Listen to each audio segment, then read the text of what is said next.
Belajar bahasa Mandarin mulai dari pinyin atau hanzi dulu.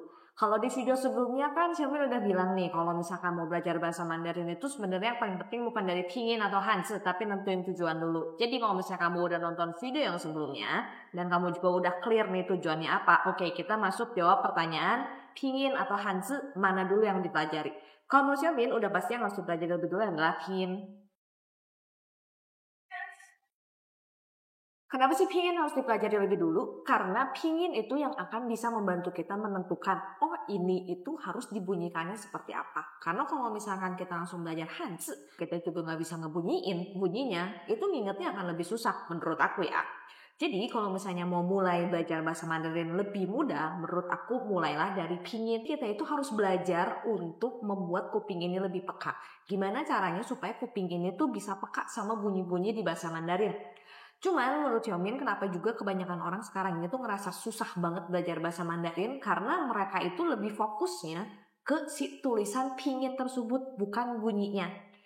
Pinyin ini kan memang bentuk alfabet ya. Kenapa pinyin itu diciptakan? Karena memang orang-orang Tiongkok sendiri juga merasa kesulitan untuk mempelajari hanzi. Untuk mengatasi buta huruf, pemerintah itu menciptakan pinyin dengan tujuan ya orang Tiongkok sendiri juga bisa lebih mudah mempelajarinya dan juga orang asing itu bisa lebih mudah belajarnya. Kalau misalnya kamu mau mulai belajar bahasa Mandarin dari pinyin, kita pasti akan belajarnya wo, po, mo, fo, te, te, ne, le, ke, he, ji, qi, xi, zi, si, si, zhi, shi, shi, ri.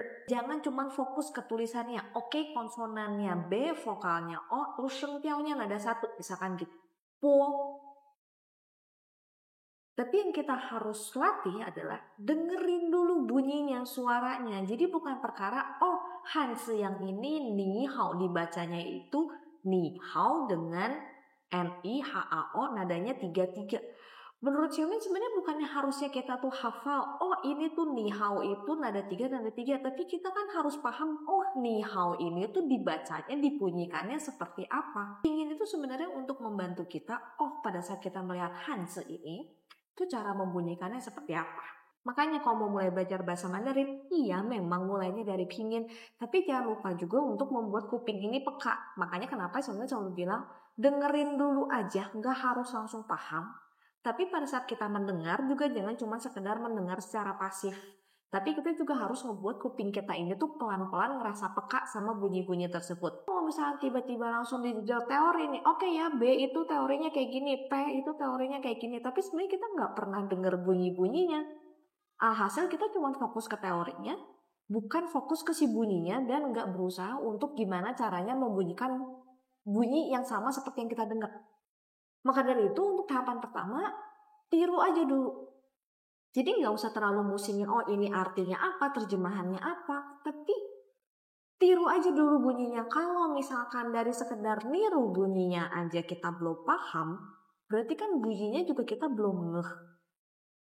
Tapi kita udah mau paham kosakatanya, ya inilah yang bikin jadinya nggak match. Karena kan untuk otak nyerna itu berarti harus lewat kuping dulu. Tapi kupingnya aja belum lolos. Gitu. Jadi pada saat kita mendengar orang Tiongkok ngomong, kita dengar langsung ngomong, bahkan kosakata-kosakata yang sederhana pun, kita jadinya kebingungan. Ya kenapa? Karena kembali lagi, otak mau nyerna artinya, misalkan cuma ngomong, ni shifan lemah.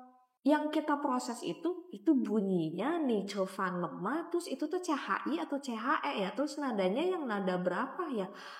Nah, jadi untuk nyerna bunyinya aja kita masih mau proses di otak, baru kita nyerna sih kosakatanya. Tapi kalau misalnya kuping kita juga udah langsung paham, nih cefan lemah bunyinya udah tahu, nih cefan lemah, oh dia lagi nanyain aku udah makan atau belum. Di saat kita udah paham sama bunyinya, kita udah bisa ngulang bunyinya, nanti mau belajar kosakata, mau belajar hanzi itu juga akan jadi lebih mudah ya. Misalkan hanzi, wo.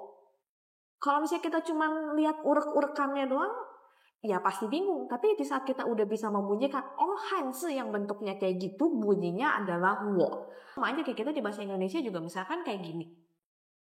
Ini kan dia nggak ada tulisannya kan, tapi kenapa kita bisa tahu ini tuh gelas, ini tuh plastik. Kenapa bisa? Karena kita tuh memvisualisasikan dan ini dibunyikan. Tapi kalau misalnya ini kita nggak pernah membunyikan, benda ini itu cara penyampaian seperti apa? Apakah kita bisa ngomong ini tuh gelas, ini tuh plastik? Nggak bisa kan? Sedangkan bentuknya gelas itu ada bermacam-macam. Tapi kenapa kita bisa dengan enaknya tanpa mikir, terus kita udah langsung tahu, oh yang bentuknya kayak gitu adalah gelas. Karena kita bunyiin kan suaranya. Kalau misalnya kita nggak pernah denger, oh yang kayak gitu tuh namanya gelas. Dan kita juga nggak pernah membunyikan, itu tuh gelas. Ya gimana kita bisa ngomong? Pada intinya kalau kita lagi belajar bahasa asing itu jangan buru-buru, jangan ngebut-ngebut nggak jelas, tapi fondasinya belum pakem. Karena kalau misalnya fondasi kita belum pakem ya kayak rumah ya itu bakalan ambruk. Jadi lebih baik kita itu di setahun pertama, setahun bahkan 2 tahun pertama itu bener-bener dengerin yang banyak, praktekin yang banyak, jadi kita bisa tahu pembanding. Dan jangan pernah takut salah. Jadi kalau misalkan kita pada saat lagi latihan, shifat, kok bunyi aku masih shifat? Nah, kenapa kita nggak bisa ngebedain? Kenapa kita masih belum kelatih sense berbahasanya? Karena setiap kali kita latihan, kita itu selalu minta validasi dari orang lain. Validasi dari laoshi, validasi dari teman-teman. Ini yang aku udah ucapin udah bener atau belum. Tapi kita sendiri tuh nggak bisa ngekoreksi diri sendiri, udah ngucapinnya enak atau belum. Makanya salah satu tipsnya adalah pada saat kita lagi latihan pelafalan, itu kita harus lebih baiknya adalah direkam. Apakah itu audio atau enggak video. Kalau video kan kita jadi bisa ngeliat tuh, oh kita ekspresinya seperti apa, bentuk mulutnya seperti apa, atau ya kalau dari suara kan kita jadi bisa dengerin berulang kali. Oh ini apa nih yang beda dengan yang contoh ucapin dengan yang aku ucapin.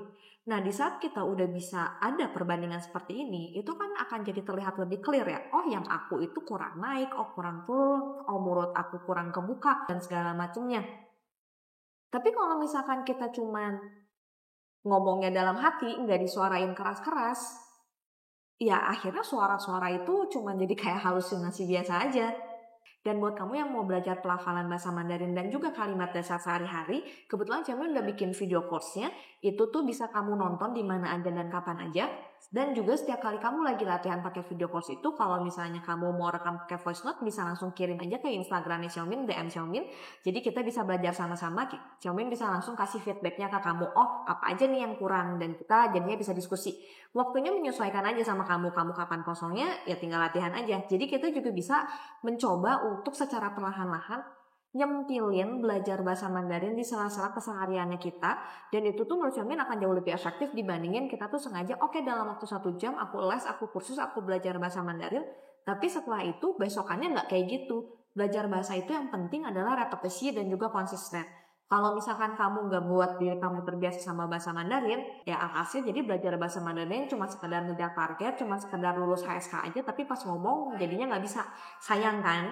Nah, jadi buat teman-teman semuanya, kalau misalkan kamu masih ngerasa bingung mau belajar bahasa Mandarin dari mana, bisa langsung klik link di caption aja. Xiaomin udah taruh link video course-nya. Dan juga yang paling penting, sekali lagi, ya, to tin, to kan, to xie, to shou. Jangan cuma ngejar cepet. Lebih baik berapi awal, tapi kesananya lebih gampang. 每天进步一点点，一起努力吧，加油！